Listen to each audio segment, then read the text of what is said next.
Irma. Eh, Saludo a todos los hermanos que se encuentran, sobre todo aquellos que estuvieron la última vez que pudimos hablar acerca de la justificación por la fe.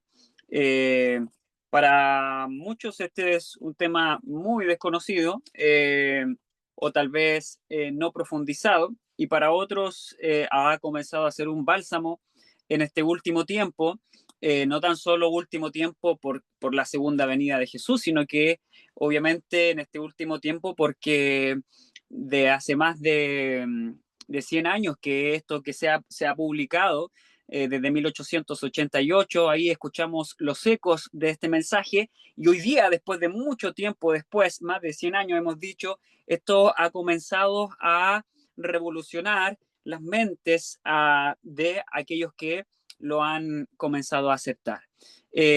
Por ahí hay un hermano, tal vez alguno de ustedes lo conoce, justamente mi hermano, tal vez Joseph, de repente hasta lo conoce en persona, el hermano Luis Bueno, español. Este hermano tiene una página la cual se llama Libros 1888. Esa página debe tener aproximadamente más de 20, 25 años aproximadamente. Es una página bastante antigua.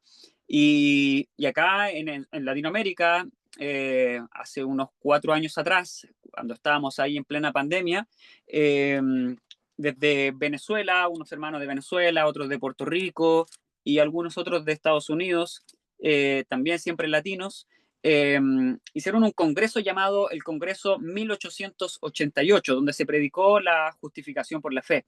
Y fue invitado Luis Bueno como un pionero de nuestra época, en el sentido de alguien que ha traído el mensaje de 1888. La página básicamente lo que hace es traducir literatura de aquí para atrás, y evidentemente de esa época, no del Congreso mismo. Aquellos que conocemos un poco esto sabemos que desde del Congreso así específicamente no hay prácticamente nada, es muy poco, sino que más bien lo que ellos predicaron de ahí en adelante, que básicamente es lo que se enseñó allí y por lo cual ellos debatieron.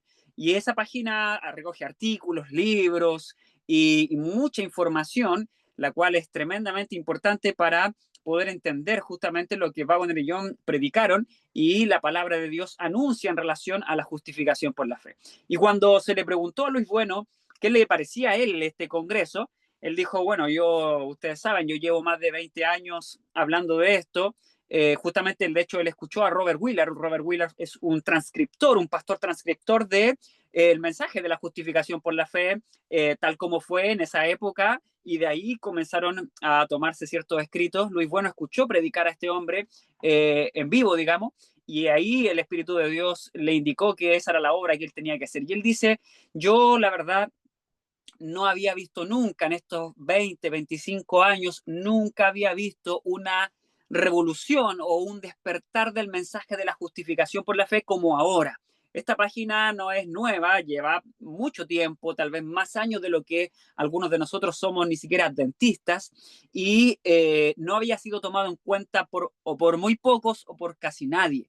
Y acá en Latinoamérica, él siendo un europeo, un español, Latinoamérica viene a ser pionera, entre comillas, un poco de esto. Y creo yo personalmente, así como la palabra lo muestra, justamente desde la humildad, precisamente algunas personas, las que presentan este mensaje, quienes han sido pioneros estos últimos 4 años, 5 años tal vez, han ido presentando con mucha fuerza y con mucha claridad esto.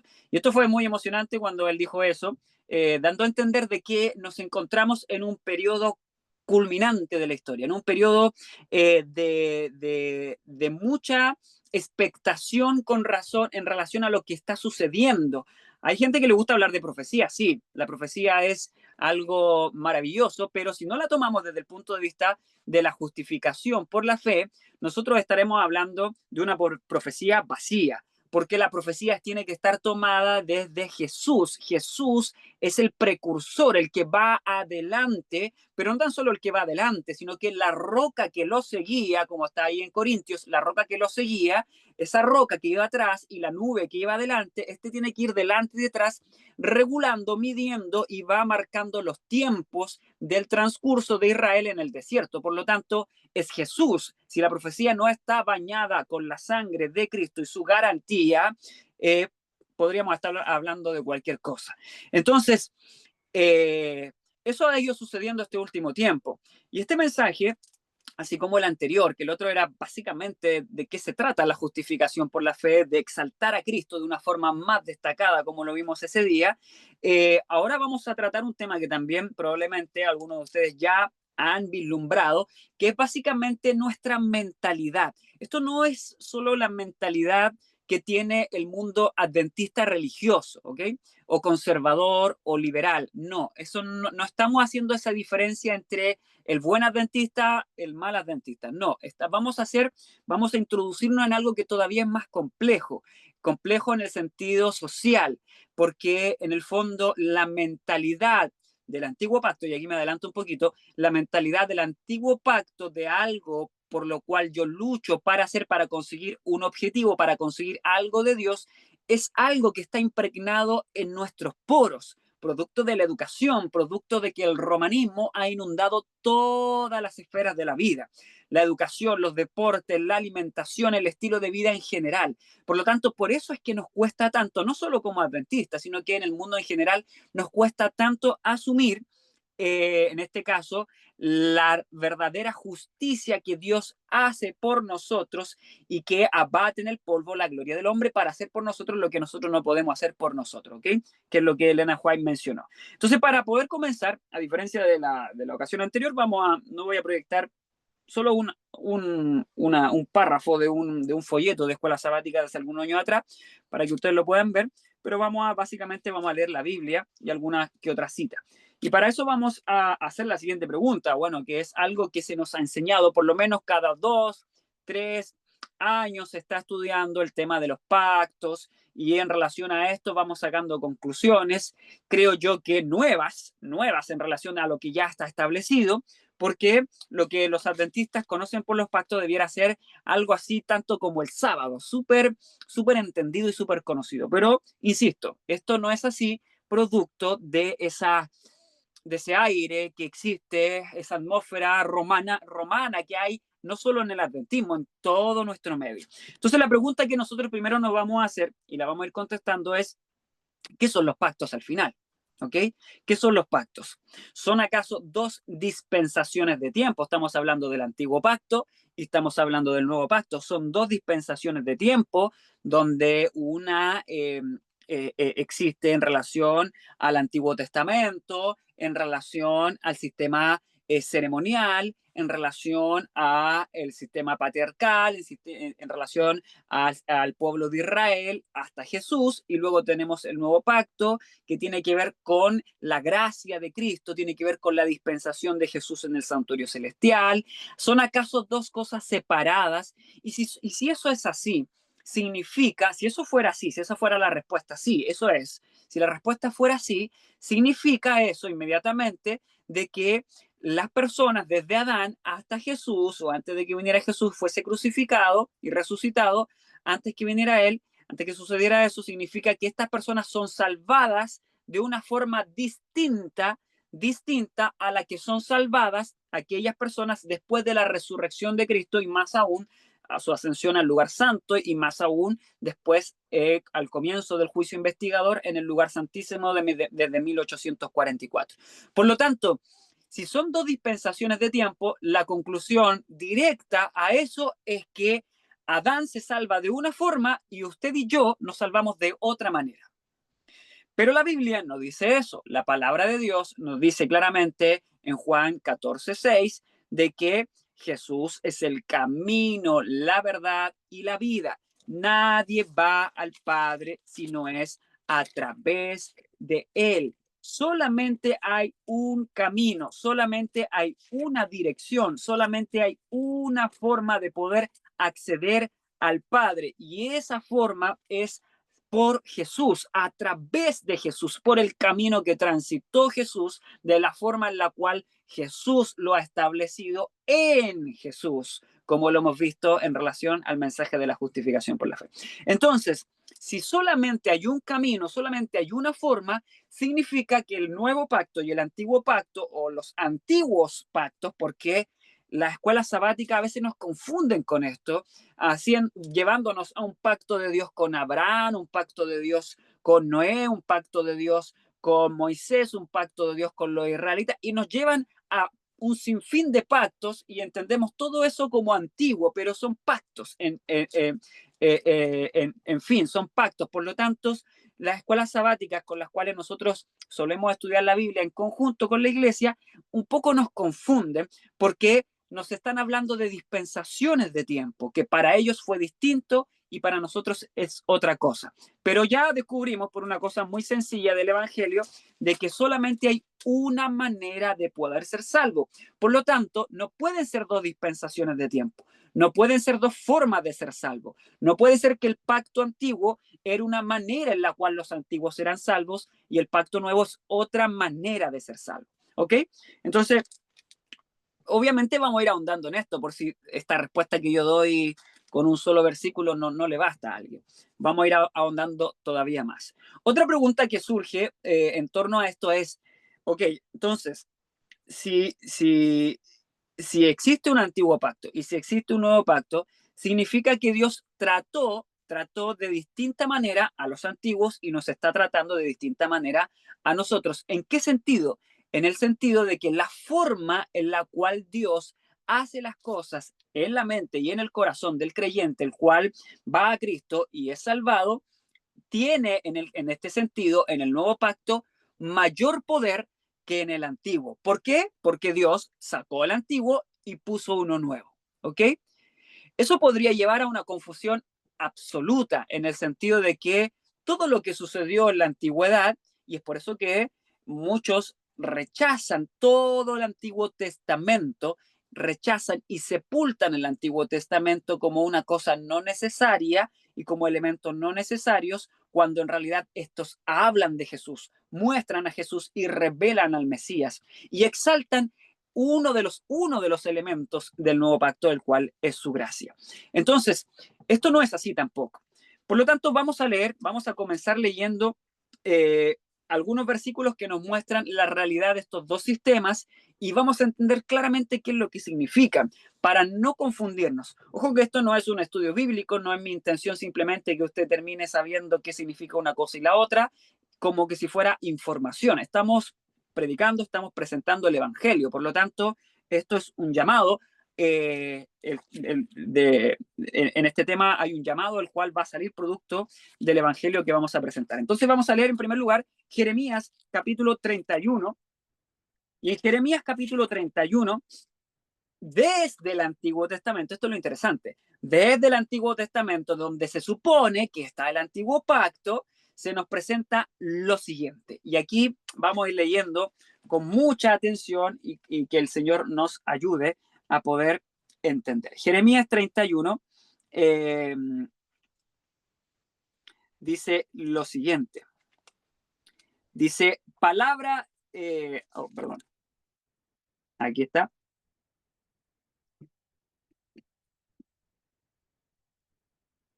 A ver, denme un segundito.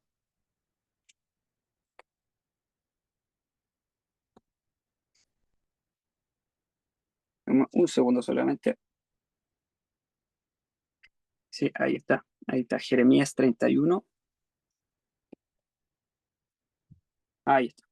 31, 31. Ok. Entonces, el versículo 31 en adelante dice, he aquí que vienen días, dice Jehová, en los cuales haré un nuevo pacto. Esto ha hablado, evidentemente, probablemente unos 500 años antes de Jesús. ¿Ok? Entonces dice que hará un nuevo pacto con la casa de Jacob y la casa de Judá. Ya una casa de Jacob y una casa de Judá que estaba en bastantes problemas. De hecho, la casa de Jacob probablemente ya no existía en esa época, producto de la deportación a Asiria. Y la casa de Judá estaba ahí temblando con la deportación también a Babilonia. No como el pacto que hice con sus padres el día que tomé su mano para sacarlos de la tierra de Egipto. Aquí ya se nos está mencionando el antiguo también, porque ellos invalidaron mi pacto. Atención con eso. Ahí hay palabras que el Señor mismo usa para poder dar a entender qué es lo que significa. Mi pacto. Bien que fui yo su marido para ellos, dice Jehová, mas este es el pacto que haré con la casa de Israel después de aquellos días, dice Jehová, daré mis leyes en sus entrañas y las escribiré en sus corazones. Y yo seré su Dios y ellos serán mi pueblo. Por lo tanto, el pacto que Dios quiere hacer es uno en el cual quiere colocar la ley en el corazón, en la mente. Esto es lo que Dios, sin duda, había hecho con Adán y Eva. Génesis nos dice que había creado a Adán y Eva a la imagen de Dios. Por lo tanto, la ley de Dios estaba en su mente, estaba en su corazón. Producto del pecado, esto se perdió. En el libro de la educación se nos dice que sus facultades casi desaparecieron. ¿Cuáles facultades? Físicas, mentales y espirituales. Facultades con las cuales una persona moral, con la ley en el corazón, puede andar moralmente, puede decidir siempre por el bien. Pero sus facultades para decidir, para poder resistir, mejor dicho, resistir el pecado, ya no estaban en el ser humano. Nosotros no podemos resistir el pecado por nuestra fuerza. Tenemos que hacernos de una voluntad, la cual no tenemos, una voluntad que pueda ejercer en nosotros, valga la redundancia, la voluntad, el deseo, el querer como el hacer, el querer en primer lugar. Una voluntad que quiera obedecer. Esa voluntad Adán y Eva la pierden producto del pecado. Entonces, desde ese momento hasta este en el cual el Señor menciona en Jeremías 31 al 33, lo que está diciendo, vamos a volver al principio. Vamos a volver al principio en el cual esto debe suceder, la ley nuevamente en la mente y en el corazón. Y atención, que esto no sucede justamente en la segunda venida de Jesús, sino que esto debe suceder con la venida de el Mesías, con la venida del Mesías. Este texto también calcado está en el libro de Hebreos, capítulo 8, versículos 8 en adelante. Pablo toma justamente esto para hacer su explicación del texto inspirado por el Espíritu Santo, y él dice más o menos lo mismo, citando la escritura, dice, he aquí vienen días, dice Pablo en el versículo 8, cuando estableceré en la casa de Israel y en la casa de Judá un nuevo pacto. Cita el versículo, en este caso, de Jeremías 31. No como el pacto que hice con mis padres en el día que los tomé por la mano para sacarlos de la tierra de Egipto, porque ellos no permanecieron en mi pacto y yo los desatendí, dice el Señor, porque este es el pacto que haré con la casa de Israel después de aquellos días. Y nuevamente vuelve a citar los mismos 3 versículos. Pondré mis leyes en sus mentes y sobre sus corazones escribiré, y seré ellos Dios y ellos me serán a mí por pueblo. Y dice el versículo, y ninguno enseñará a su prójimo ni ninguno a su hermano, dice el Señor, diciendo, conoces al Señor, porque todos me conocerán, desde el menor de ellos hasta el mayor, porque yo seré propicio a sus injusticias y de sus pecados y de sus iniquidades no me acordaré más. Gloria a Dios, porque se menciona el versículo 12 en el cual nos encaja en un contexto. Las personas creen que Pablo está hablando del futuro, de la segunda venida. Es decir, el nuevo pacto se traslada desde la época de Jeremías hasta la segunda venida, donde el Señor allí en el versículo 11 dice, bueno, nadie enseñará a nadie porque en el cielo no es necesario eso, ya todos somos salvos. Es decir, nadie necesita hacer eso, porque conocerán desde el menor hasta el mayor. Pero el versículo 12 nos mete en un contexto. Si esto no fuera así, y si fuera verdad lo que algunos dicen, de que se está viviendo el nuevo pacto desde la segunda venida en adelante, significa que nosotros estamos atrapados en el antiguo pacto hasta la segunda venida. Hasta la segunda venida. Y los 3 versículos de Jeremías que se repiten en hebreo, dicen que nosotros hemos desatendido esto y no hemos hecho caso al pacto de Dios. Esto es muy interesante, lo vamos a ver enseguida, al pacto de Dios. ¿Y cuál es el contexto que menciona el versículo 12? Porque seré propicio. La palabra propicio viene de la raíz de propiciatorio. utiliza la misma raíz griega que se usa para mencionar la palabra propiciatorio que está en Romanos 3:25. De hecho, en el Nuevo Testamento es la única parte donde encontramos esta palabra propiciatorio. Propicio no es lo mismo, pero viene de la misma raíz, la misma raíz. Y este propicio, y de hecho el contexto nos habla de justamente de la raíz, porque dice, seré propicio a sus injusticias. ¿Dónde se llevaban las injusticias? Es decir, los pecados, al propiciatorio. La sangre se derramaba sobre el propiciatorio. ¿Hasta cuándo se puede derramar la sangre en el propiciatorio? Hasta que Jesús sale del lugar santísimo. Sabemos, obviamente, de que la sangre se derrama una sola vez. No es que estemos derramando sangre sobre sangre. De hecho, eso es catolicismo. Ellos creen en la transustanciación, que básicamente la metafísica que resucita la sangre de Jesús, y ellos luego la beben y luego la vuelven a resucitar. Es decir, es un elemento en el cual no se necesita ser derramado constantemente, porque no tiene la eficacia que debiera tener, no tiene el poder para ser derramado una sola vez. Entonces lo derraman varias veces, cuantas veces puedan hacer la misa. Pero no es así. La sangre es derramada una sola vez y para siempre. Por lo tanto, nos está diciendo que la sangre tiene eficacia ahora en el lugar santísimo, mientras nosotros nos alleguemos hasta ese lugar bajo la voluntad del poder de Dios, donde la ley debe ser puesta en el corazón para poder estar allí. De hecho, estando allí es como esto ocurre. Entonces, cuando Dios es propicio, ¿cuándo es este contexto? ¿Cuándo ocurre este nuevo pacto? ¿En qué contexto? En el contexto de la propiciación, en el contexto la limpieza de las injusticias, en el contexto del juicio investigador, en el contexto del día de la expiación.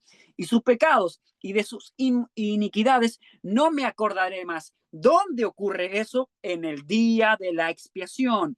Allí es donde sucede justamente este acontecimiento.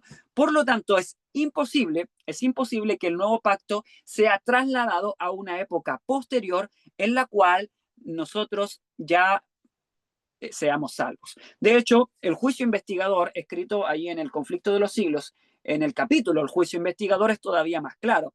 Y dice así, parafraseando un poquito, dice, los casos que son tomados en cuentas en el juicio investigador son solamente los casos de aquellos que hayan entregado sus pecados voluntariamente, es decir, haberse arrepentido de sus pecados voluntariamente mientras dura el juicio.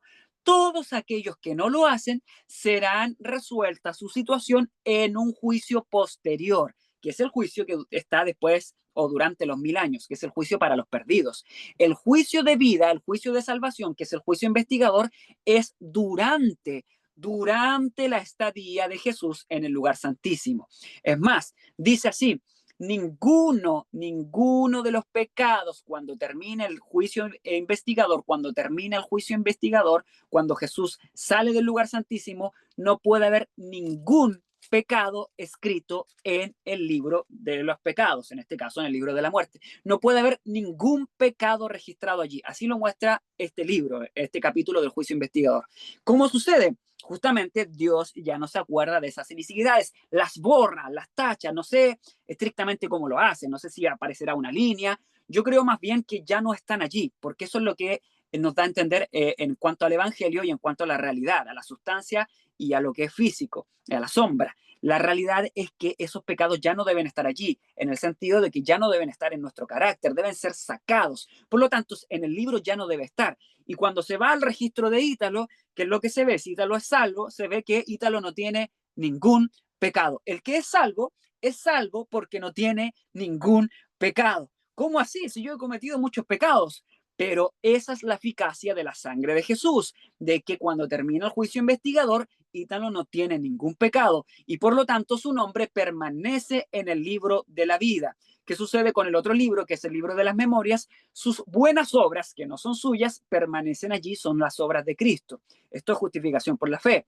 Y por lo tanto, aquellos que se pierden, todos sus pecados permanecen en el listado. De hecho, aquellos por los cuales se arrepintieron, vuelven a ellos y están escritos allí también. Y además, sus nombres son borrados del libro de la vida y además todas buenas obras, aunque hayan hecho muchísimas en el nombre del Señor, y aunque hayan sido en el nombre del Señor, y aunque hayan sido por el poder de Dios, si se pierden, son sacadas del libro de la memoria, porque estas personas son contadas como que si nunca hubiesen hecho ninguna buena obra, sino que son personas que son malvadas, pecadoras, porque ese es su registro, lleno de pecados, sin buenas obras, y su nombre no está en el libro de la vida. Eso es el juicio investigador en estricto rigor.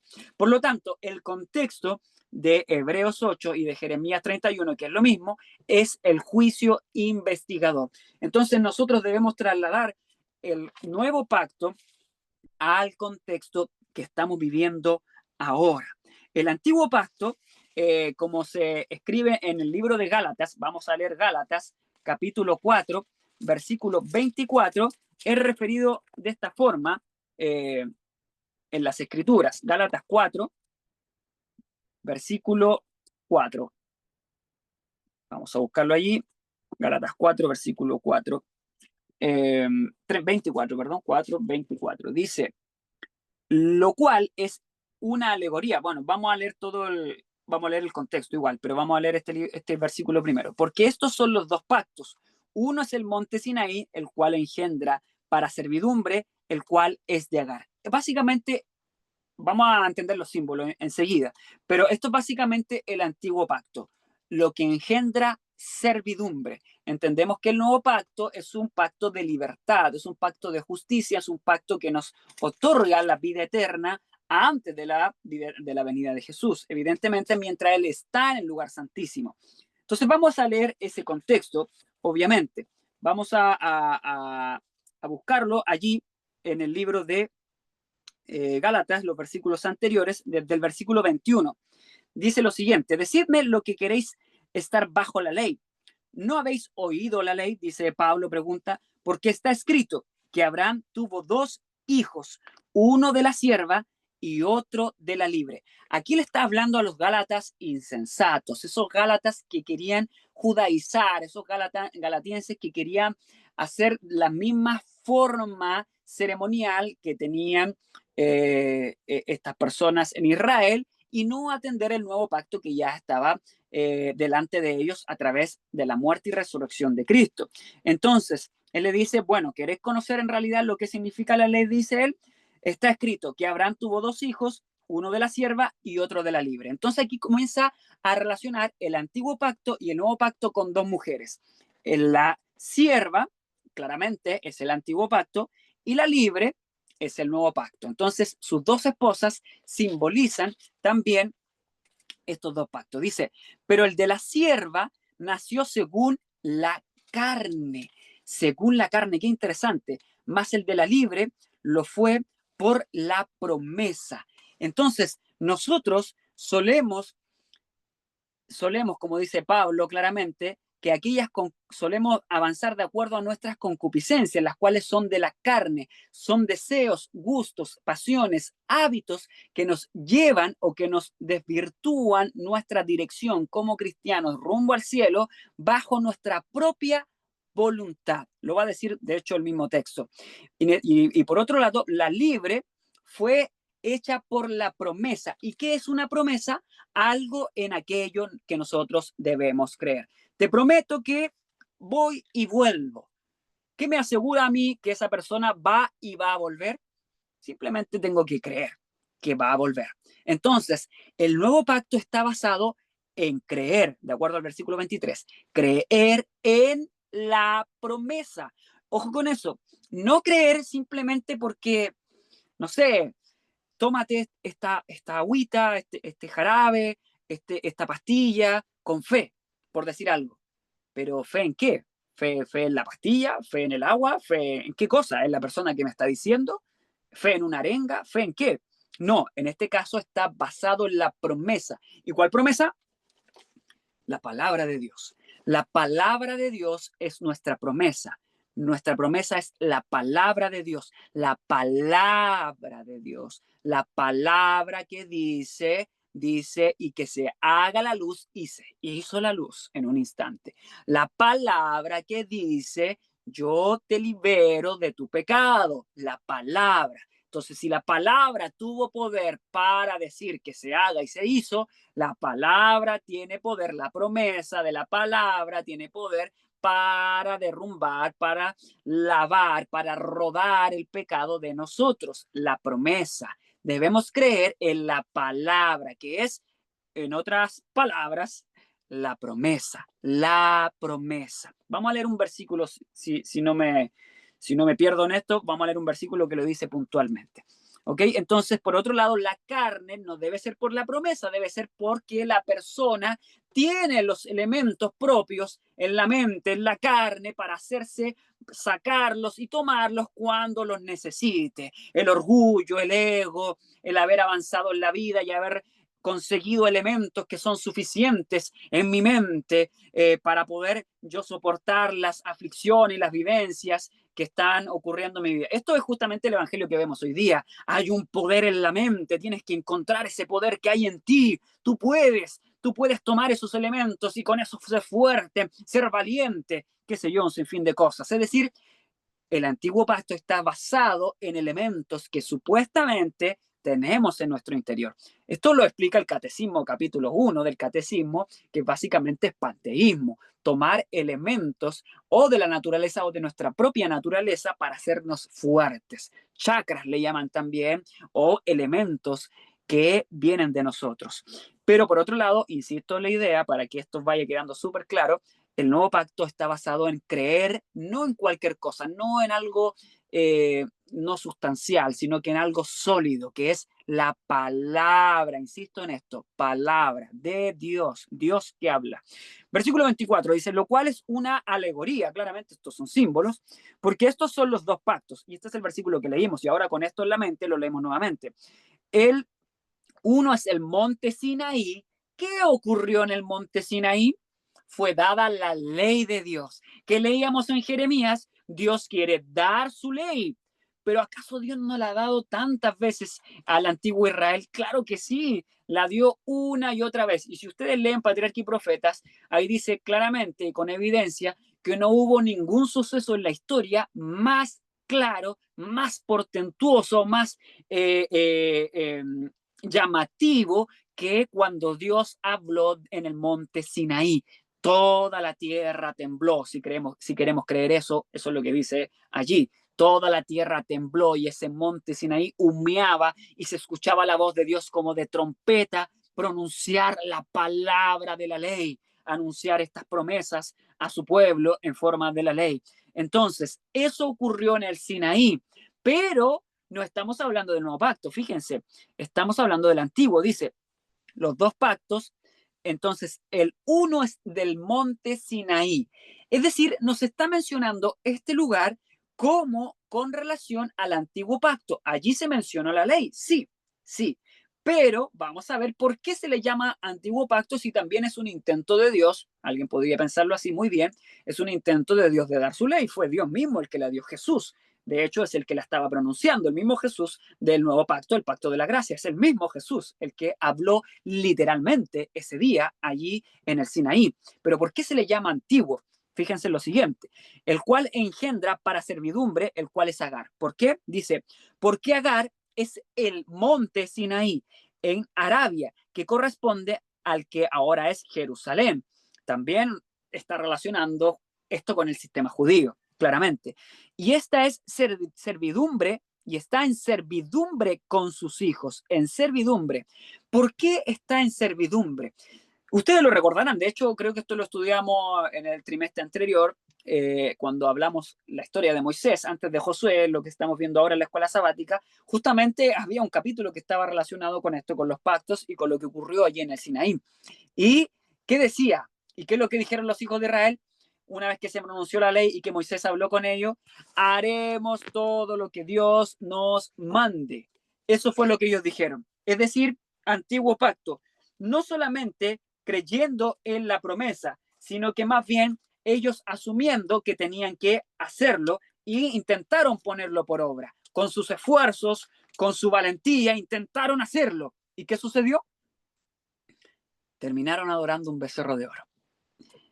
Al instante después terminaron adorando un becerro de oro.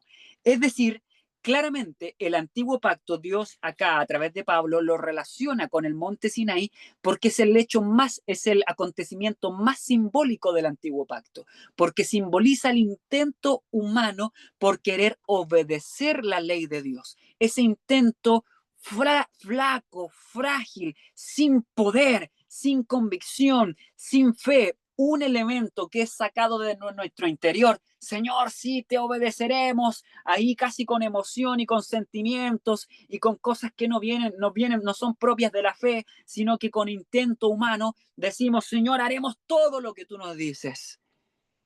Y a los 2 o 3 días ya estamos haciendo lo contrario. ¿Cuántas veces le hemos prometido a Dios, haremos lo que tú dices? En la educación con nuestros hijos, los niños nos dicen, papá, no lo voy a hacer nunca más. Y al día siguiente lo hace otra vez, lo hace otra vez, lo hace otra vez. Y esto no es que lo vaya a repetir para siempre.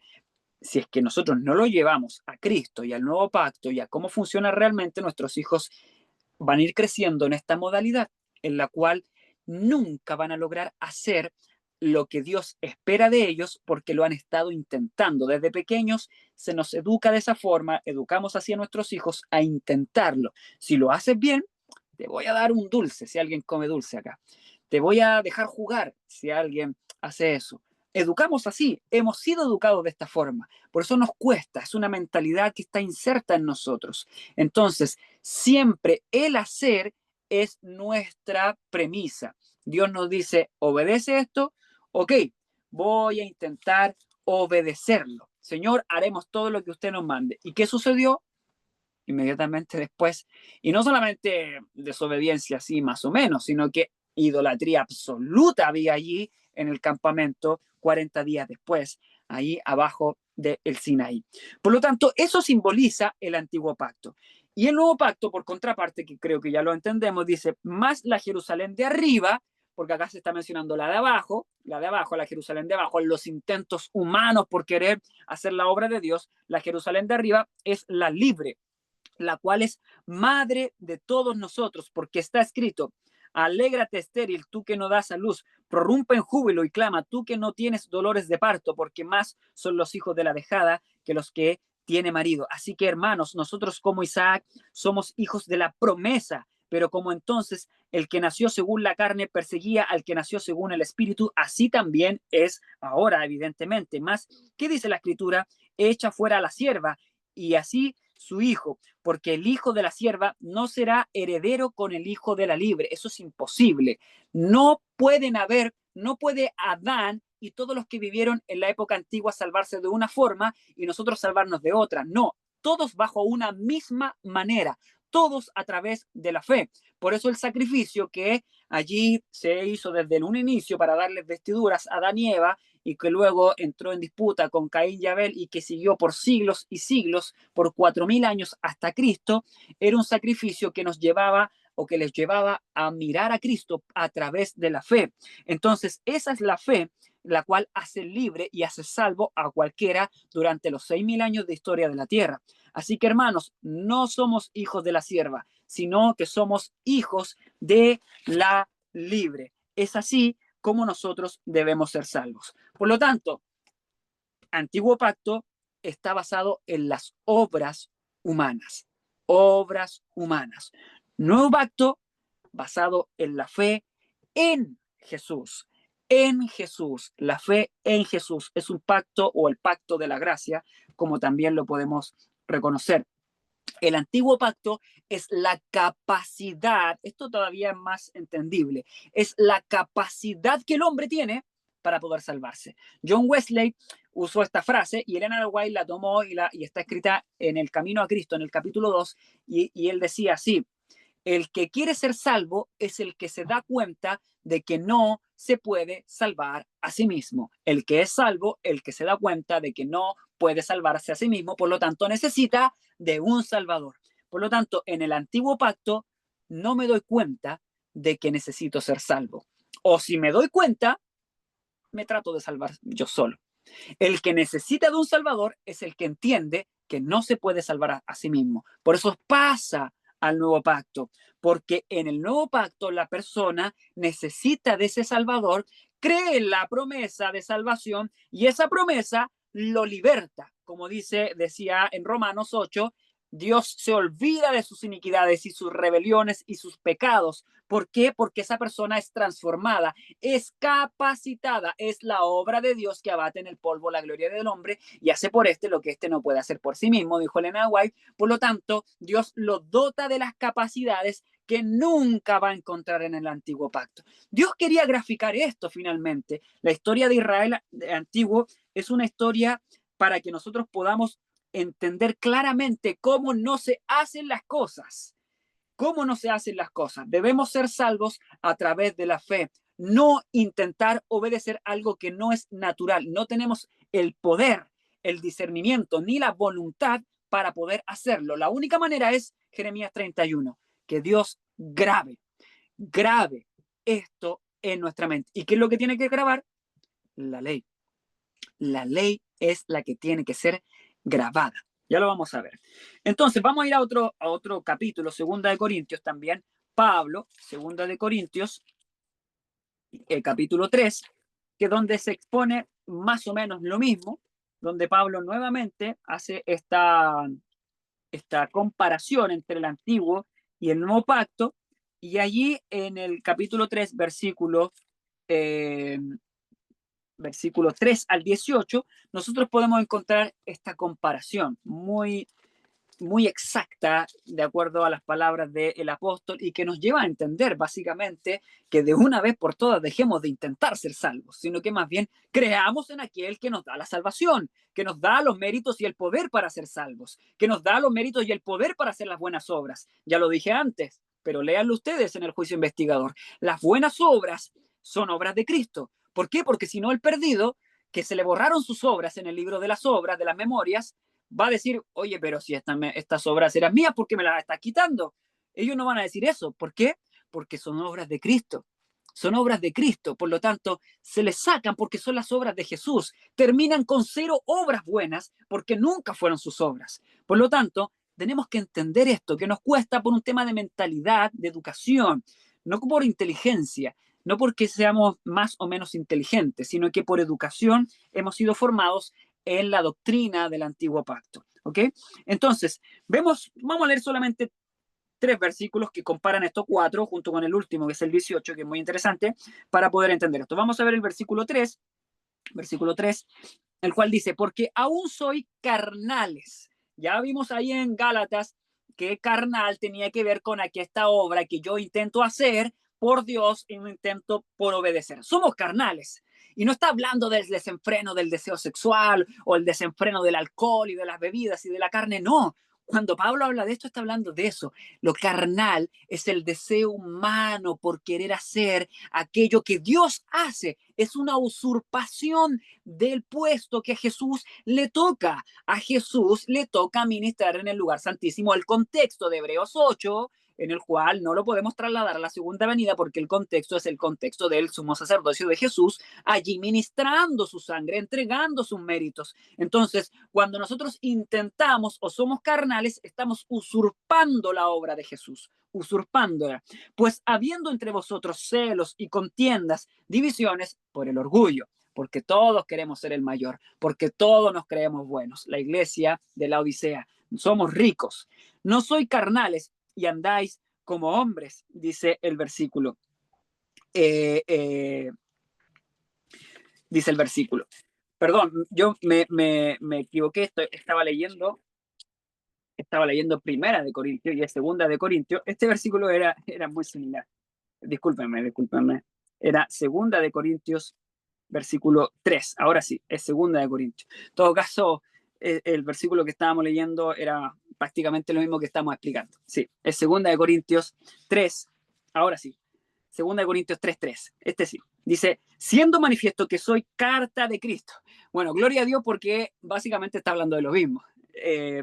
Fue una equivocación mía. Dice, siendo manifiesto que sois carta de Cristo, manifiesta para nosotros, escrita no con tinta, sino con el Espíritu de Dios vivo, no en tablas de piedra, sino en tablas de carne en el corazón. Tomándonos del versículo que ya leímos, porque esto es guiado por el Espíritu, tomándonos de ese versículo, una persona que obra en la carne, es un hijo de la sierva, el cual su ley está escrito en tablas, es decir, en un papel. Es decir, la justicia que Dios me da es un papel. Ok, Ítalo, eres libre. Toma, ahí está tu pasaporte, ingresa al cielo.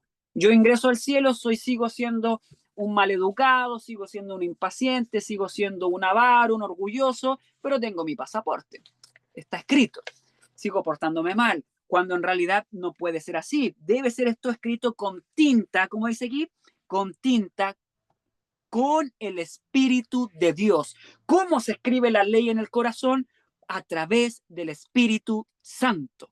A través del Espíritu Santo. El Espíritu Santo, Él hace esto por nosotros. Ahora, ojo con esto. No por eso nosotros vamos a orarle al Espíritu Santo. Yo he escuchado muchas veces a los hermanos, Señor Espíritu Santo, esto no se hace. No se hace, ¿por qué? Porque nosotros oramos al Padre y se ora en el nombre de Jesús. Si ustedes se fijan, Jesús así lo enseñó.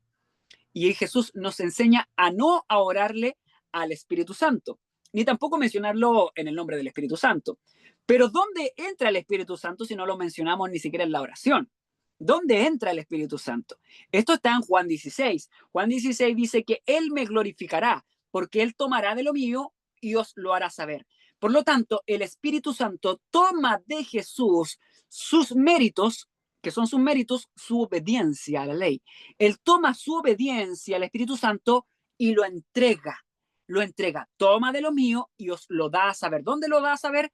A la mente, al corazón, todavía más metafórico, pero a la mente. A la mente. El Espíritu Santo toma de Jesús sus elementos divinos, tanto como Él es Dios, los toma, uno igual a Él, y lo entrega. El Espíritu Santo hace ese trabajo, por lo tanto, es a través del Espíritu por el cual nosotros recibimos la ley de Dios. Él lo saca de Jesús. Cuando alguien reclama esto, el Espíritu lo toma y lo entrega. Aparte de convencernos de pecado, justicia y juicio, Él hace este trabajo que es absolutamente trascendental. De hecho, la palabra juicio está relacionada justamente con el juicio investigador de pecado para atraer, para hacernos entender de que no hay mérito en nosotros. Nos saca de nuestra mentalidad de antiguo pacto. Justicia nos lleva a Jesús, al nuevo pacto, donde Él hace por nosotros aquello que nosotros no podemos hacer, es decir, grabando la ley en el corazón, en la mente. Y juicio nos introduce en el contexto en el cual nosotros somos salvos bajo este sistema, bajo el sistema en el cual debemos creer. El que no cree esto, de hecho Juan 16 termina hablando de Satanás, el cual ya es condenado porque él se sale de este sistema y todos los que le siguen se salen de este sistema. ¿Y quiénes son los que se salen? Los que intentan ser salvos bajo sus obras, los que no han recibido el grabado con tinta por el Espíritu Santo y siguen haciéndolo por la carne, bajo su intento humano, como lo leíamos en 1 Corintios 3.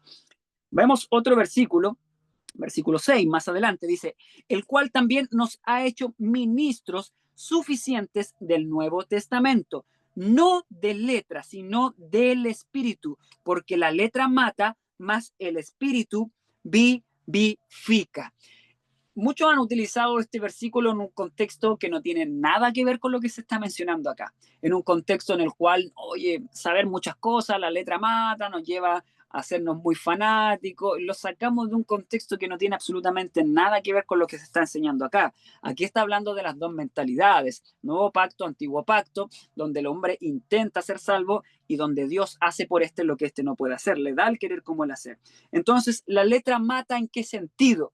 La letra mata cuando está escrita en tablas de piedra, en un documento formal, forense, en el cual yo lo recibo, lo guardo e intento presentarme ante Dios con este documento, como que si yo hubiese con un currículum logrado hacer algo digno de ser contado por Dios. Pero Dios no acepta nuestra justicia. Nuestra justicia es como un trapo de inmundicia. La letra mata, no hay nada que nosotros podamos hacer para ser salvos. Por lo tanto, ni siquiera aprendiéndonos esto de memoria lo vamos a hacer. Y esto está tomado en el contexto del sistema judío ceremonial, en el cual nosotros no podemos ni siquiera esas cosas, haciéndolas de memoria y de forma calzada, entrar en un sistema o entrar, perdón, en una salvación o en una comunión directa con Dios, sino que más bien el Espíritu es el que da vida.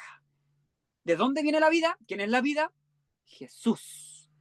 Nuevamente, el Espíritu. Jesús, esto me encanta a mí, porque Jesús muere.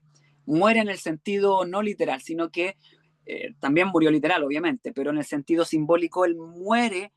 Él no tenía orgullo, jamás, pero él se arrodilla, se destruye al bajar de su trono. Él muere a sí mismo, a su voluntad, que no se haga su voluntad sino la del Padre. Sale de su trono con... Ni siquiera nos podemos imaginar lo que significa que Dios está en su trono y vino aquí como un pobre ser humano y caer y estar en los zapatos nuestros en este sentido. Esto bien lo refleja Isaías 53, cómo es que Él llega a ser raíz de tierra seca, alguien al cual escondemos nosotros nuestro rostro para no observarlo, es decir, Él baja y desciende a lo profundo para poder rescatar a lo que está allí en el hoyo, en lo profundo. Entonces, es como Jesús se somete, se humilla. Esa humillación también el Espíritu la hace, porque siendo Dios, el Espíritu Santo, de esta misma manera el Espíritu de Dios vivifica, pero no por su propio poder, porque el Espíritu toma la vida de Jesús. Ustedes bien sabrán que Jesús se resucita a sí mismo. Eso es lo que dice el deseado de todas las gentes. Y uno lo puede entender de acuerdo al Evangelio, porque Jesús lo dijo, yo pongo mi vida y luego yo la vuelvo a tomar. Nadie la pone ni nadie la da, sino que yo voy y la tomo, la entrego y la tomo. Es decir, Él tiene el poder porque Él es Dios. Y Elena White, de hecho, ella dice que Jesús humano fue el que murió, pero el Jesús Dios no puede morir porque Él es vida en sí misma. Él no muere. De hecho, cuando Jesús le dijo, en tus manos encomiendo mi espíritu, esa divinidad va a Dios, al seno del Padre. Y la humanidad descansa. Y luego esa divinidad está al lado de la humanidad, descansando juntamente con ella, pero Dios divino no muere.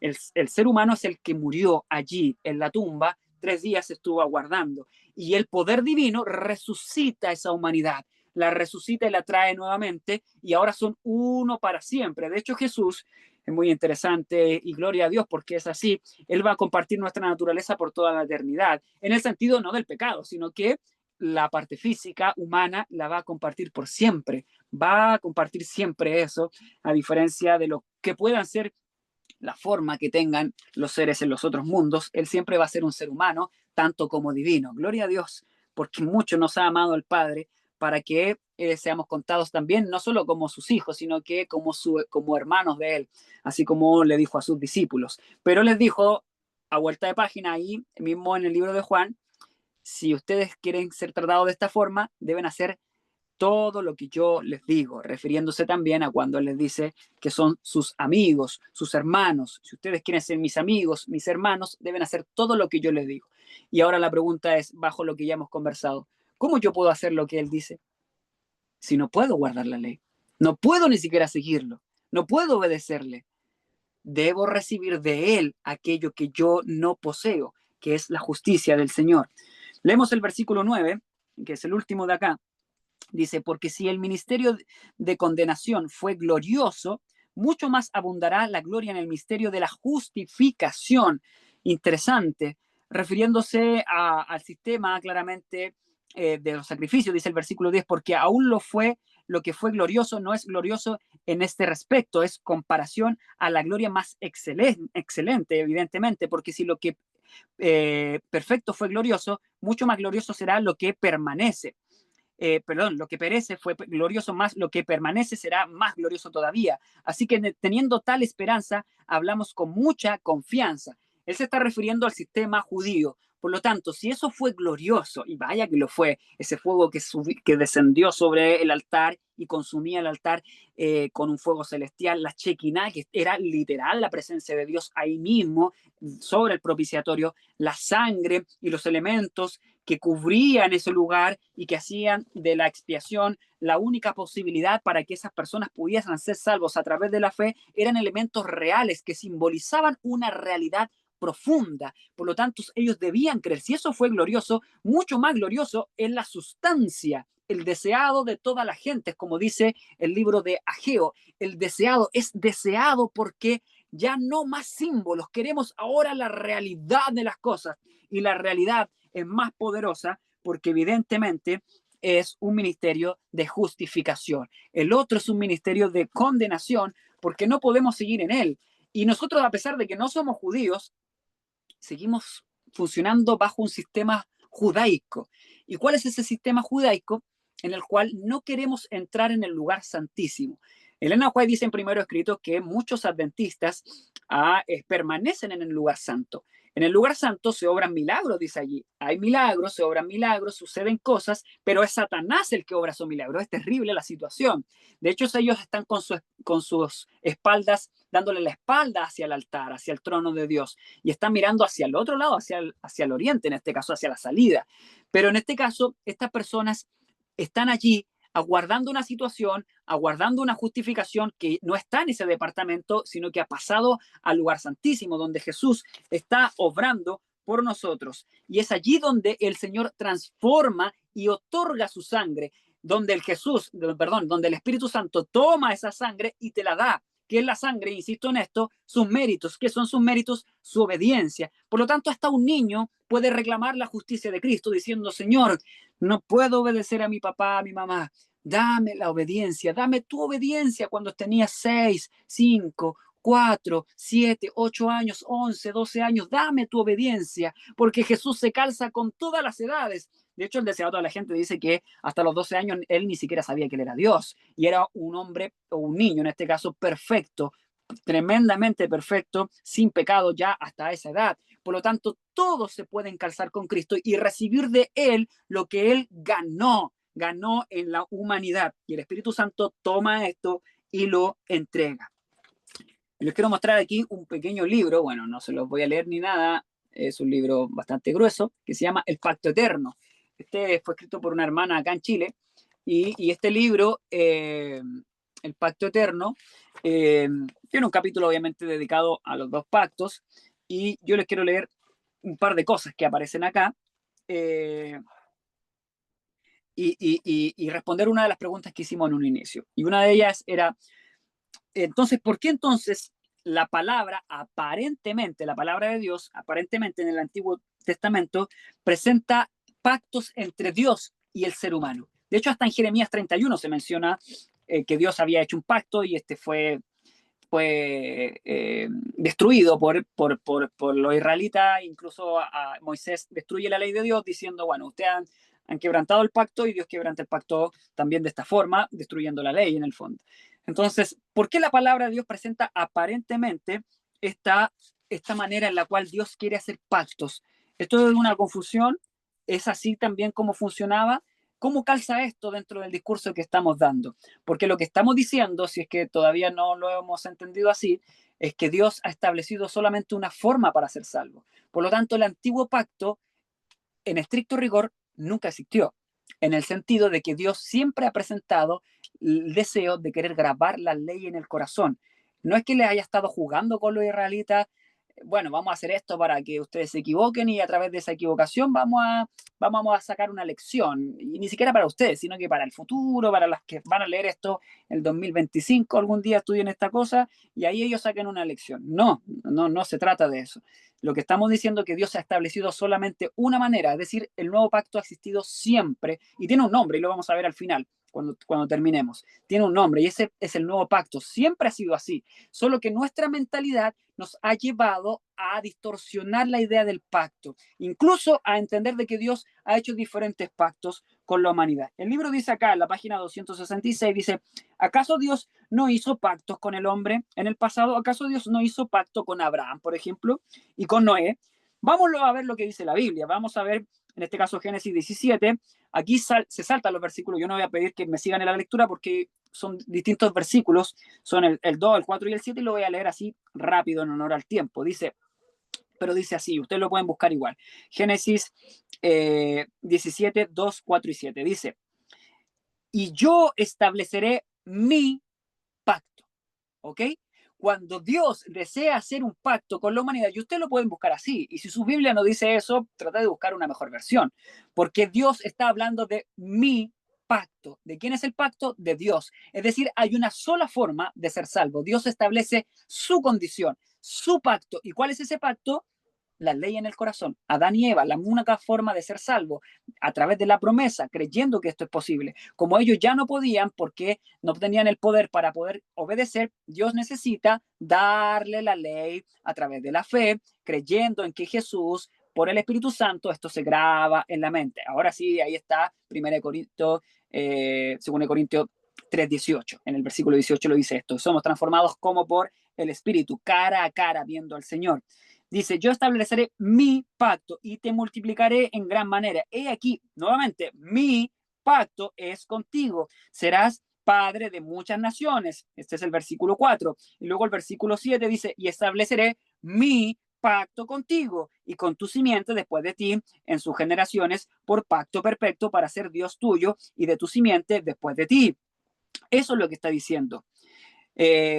Incluso en Génesis 15:7, cuando habla del pacto, uno entiende eso. Bueno, Dios hizo un pacto con Abraham para sacarlo de Ur, y el versículo parte diciendo, yo fui el que te saqué de Ur. Dios es el que hace la obra, más allá del llamado. Y Abraham dijo, ok, voy a entrar en un pacto con Dios.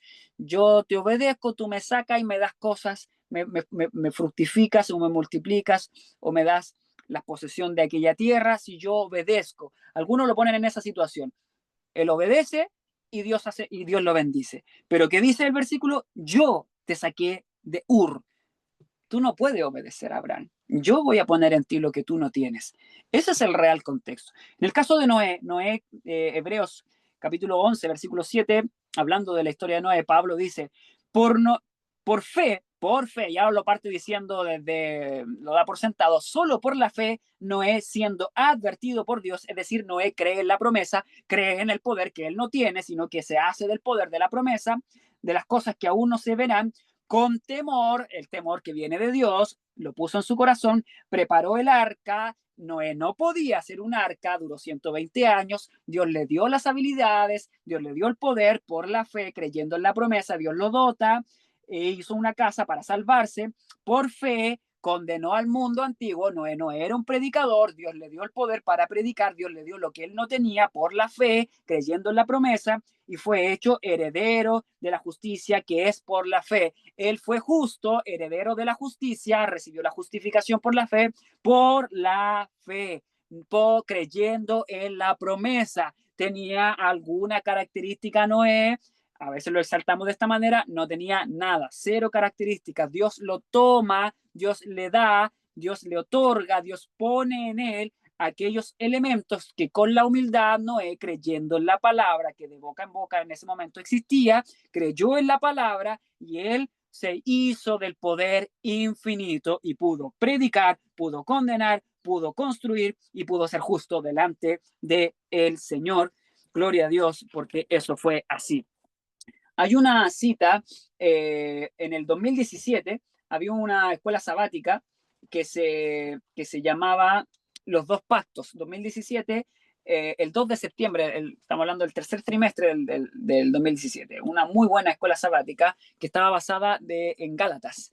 Eh, eh, Esa era el folleto. Y dice más o menos así en la introducción del día sábado, del 26 de agosto, y se da esta explicación de qué finalmente son los dos pactos. Entonces, Dios hizo pactos con la antigüedad, dice acá. Dice, los dos pactos no son una cuestión de tiempo, que fue la pregunta que nos hicimos al principio. No es que Dios haga pactos con la humanidad de la antigüedad, no son una cuestión de tiempo, sino que reflejan las actitudes de la humanidad. Reflejan las actitudes de la humanidad. Representan dos diferentes formas de intentar relacionarse con Dios, que se remontan hasta Caín y Abel. Dos distintas formas, ni siquiera en el Sinaí. Pablo perfectamente podría haber escrito de Caín y Abel en ese momento. Dos formas que son dos intentos por relacionarse con Dios, dos intentos que nos remontan hasta Caín y Abel. El antiguo pacto representa a aquellos que, como Caín, erróneamente dependen de su propia obediencia como medio de agradar a Dios. Y alguien dice, bueno, estamos obedeciendo el sábado, estamos participando. ¿Eres tú el que está obedeciendo? ¿O es una costumbre? ¿O es una forma? ¿O nos hemos acomodado a estas maneras? En la iglesia tal vez lo que debiera ser para nosotros, o el sábado lo que debiera ser para nosotros, o se ha transformado en un rito sin vida en el cual simplemente estamos repitiendo, intentando obedecer algo cuando todavía esto no ha sido grabado en nuestra mente y en nuestro corazón. En el antiguo pacto esto representa, como Caín erróneamente dependen de su propia obediencia como medio de agradar a Dios. De hecho, esto se verá al final. Los verdaderos guardadores del sábado, los verdaderos guardadores del sábado elegirán entre lo correcto y lo fácil. Entre lo correcto y lo fácil. Y él elegirá obviamente lo correcto. Lo fácil será decir que no. Yo no soy parte de este sistema ni de este grupo porque mi vida va a estar en riesgo. La vida de mi hija, de mi bebé, de mi esposa, de lo que más amo, de mis posesiones. Va a estar allí lo que es correcto y lo que es fácil. Allí se verán los verdaderos adventistas. Y esta convicción no viene de una persona con coraje, no. Esta convicción viene de un poder divino, de algo sobrenatural que Dios debe hacer. Por lo tanto, ningún intento humano hay aquí. Eso es antiguo pacto. La verdadera forma en la cual los adventistas o aquellos que guardan el sábado al final, el remanente, es porque Dios grabó en su mente el día del Señor, es decir, el sello de Dios, que es el carácter de Jesús, que es su ley. En contraste, el nuevo pacto representa la experiencia de aquellos que, como Abel, dependen completamente de la gracia de Dios para hacer todo lo que Él ha prometido. Gloria a Dios. Y así es finalmente, dependen de la gracia de Dios para hacer todo lo que Él ha prometido.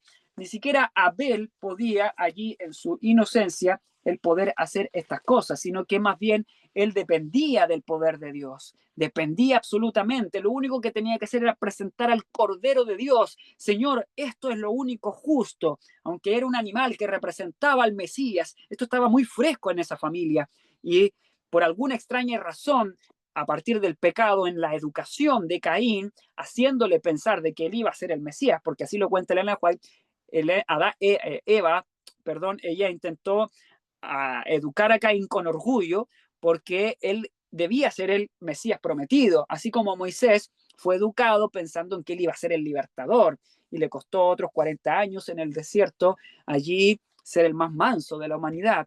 En este caso Caín no quiso eso y el mismo Dios le dijo que podía suceder también, pero él no lo quiso aceptar. Entonces, esa educación deformada llevó a esa familia edénica a ser destruida y a matar uno a otro, uno que quiso salvarse a sí mismo y presentar sus méritos y otro que creía solamente en el símbolo, en la promesa, el cordero de la promesa. Esa es la única forma de ser salvo y Abel se hizo de eso no solamente como un aspecto formal, él recibió el don en su corazón claramente. Vamos a leer ahora el último versículo, creo que es el último versículo, que está ahí en Hebreos, que es el versículo que se leyó al inicio, de hecho, lo leyó la hermana, Hebreos 13, 20, 20-21. Y ahí se nos menciona lo que dice Jeremías nuevamente, pero ahora obviamente perfumado con la justificación por la fe, contextualizado y hablado desde cómo Pablo lo presenta, es más fácil entender esto. Dice el versículo 20, el Dios de paz que resucitó de entre los muertos a nuestro Señor Jesucristo, el gran pastor de las ovejas, por la sangre del pacto eterno. Bueno, estamos hablando del antiguo, del nuevo pacto, y aquí nos aparece otro pacto distinto. ¿Acaso esto es un tercer pacto? Evidentemente que no, porque el contexto nos muestra que nos está hablando del mismo nuevo pacto o del mi pacto cuando Dios hizo pacto con los patriarcas en la antigüedad. Ese pacto es la única forma que existe para ser salvo, que es basado en la gracia, la justicia de Dios, el pacto eterno. Este pacto os haga, ¿qué cosa? Perfectos. ¿Qué significa eso? Obedientes a la ley de Dios. ¿Cómo se es obediente a la ley de Dios? El Espíritu Santo tiene que tomar esa obediencia de Jesús y entregártela. ¿Cómo hace eso el Espíritu Santo? Cuando nosotros somos llevados por el mismo Espíritu, por eso lo dice así Pablo, somos llevados por el Espíritu, transformados como por el Espíritu, porque en realidad es el poder de Jesús, somos transformados por ese poder y recibimos de él su obediencia, la cual está dada por su sangre. Su sangre representa los méritos. Hemos escuchado mucho esa palabra, méritos, pero méritos es acciones, Méritos es acciones. De hecho, los católicos entienden mejor que nosotros lo que son méritos, porque ellos hablan de los méritos de los santos. Reciben los méritos de los santos para poder salir del purgatorio o para poder ser salvo.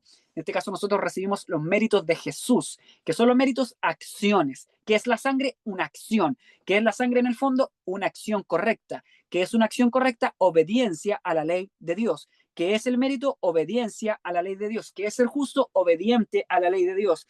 ¿Qué es ser perfecto? Obediente a la ley de Dios. ¿Qué es ser lavado con la sangre de Jesús? Obediente a la ley de Dios. ¿Qué recibe de Dios cuando recibe su obediencia? Su sangre. Por lo tanto, todo esto es lo mismo, exactamente lo mismo. Para toda buena obra, para que hagáis su voluntad, haciendo Él en vosotros lo que es agradable delante de Él por Jesucristo, el cual sea la gloria por siempre, jamás. Y leo con esto esta última cita que está en el mismo libro, El Pacto Eterno, en la página 262, donde se nos dice algo que también es muy interesante. Dice, Dios propone cooperación a sus frágiles y descarriadas criaturas. Sí, de hecho el Camino a Cristo habla de esa cooperación, pero eso tiene que estar en el contexto de la justicia de Cristo, en el cual yo no intento hacer algo, sino que Dios hace en mí. ¿Cómo puedo cooperar con Dios si mis obras son inmundas, son un trapo, un trapo injusto delante del Señor? Debo ser transformado para que esa cooperación exista, pero la cooperación que Dios desea es mi voluntad a Él, entregarle mi voluntad. Dios no me va a obligar, yo le entrego mi voluntad y esa es la única cooperación. A quienes ha colocado en terreno ventajoso. Por un lado hay infinita sabiduría, bondad, compasión y poder. Por otro, debilidad, pecaminosidad, absoluta impotencia, pobreza y dependencia. Al hombre se le ha dado el privilegio de trabajar con Dios en la salvación de su propia alma. ¿Y de qué forma? Ha de recibir. Esa es la única forma en que trabajamos cooperando con Dios. Recibiendo a Cristo, a su Salvador como Salvador personal, y ha de creer, recibir y creer, recibir y creer, recibir y creer. Esa es su parte en el contrato. Esa es nuestra parte en el pacto. Recibir y creer, recibir y creer. Si nosotros hacemos eso, hemos entrado en ese contrato que de muchas maneras se ha explicado en la iglesia, pero creo que no se ha entendido porque siempre llegamos a la misma conclusión en la cual tenemos que hacer algo. Y eso no es así, porque Dios es el que coloca en nosotros el querer como el hacer. Tenía algo más, pero lo voy a dejar ahí por si hay alguna pregunta y ahí lo vamos a presentar porque son básicamente, son ejemplos, hermanos, ejemplos de la Biblia donde muestra que nosotros lo hemos hecho ver como nuevo pacto o como una obra humana, cuando en realidad siempre ha sido un nuevo pacto. Como por ejemplo cuando Isaías le dice el Señor a Josué, sé valiente, esfuérzate y sé valiente. Y alguien dice, bueno, eso es una obra que nos está pidiendo Dios, esforzarnos y ser valientes. Si sale la pregunta lo vamos a explicar, pero en el fondo quiero dejarlo ahí. Creo que se ha entendido, es algo no difícil de entender, pero en estricto rigor es algo que es difícil asumir porque tenemos que creer en Dios, creer y recibir. Y para creer y recibir hay que creer en la palabra, tener la palabra del Señor. Amén. Muchísimas gracias, hermano Ítalo. Vamos a concluir esta primera parte con una oración. ¿Puede tenernos una oración, por favor? Oremos.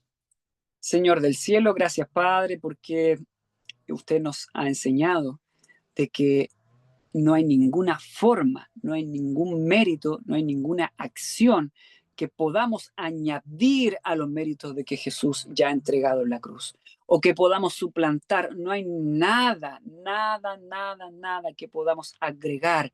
Usted solamente acepta la sangre de Jesús. Ayúdenos a olvidarnos, a hacernos entender a esta cabeza dura nuestra de que no existen acciones que nosotros podamos hacer, incluso tratándose de obedecer sus mandamientos. Esto debe ser colocado en la mente como un regalo, creer, y luego esto se pone por obra porque ya es parte de nosotros. Ayúdenos a vivir esta experiencia para que sus promesas no sean gravosas, para que su obediencia no sea algo áspero, difícil, aburrido, sino que podamos vivirlos con alegría y con gozo porque ha sido un regalo puesto en nuestra mentalidad. Se lo rogamos todo esto en el nombre de Jesús. Amén.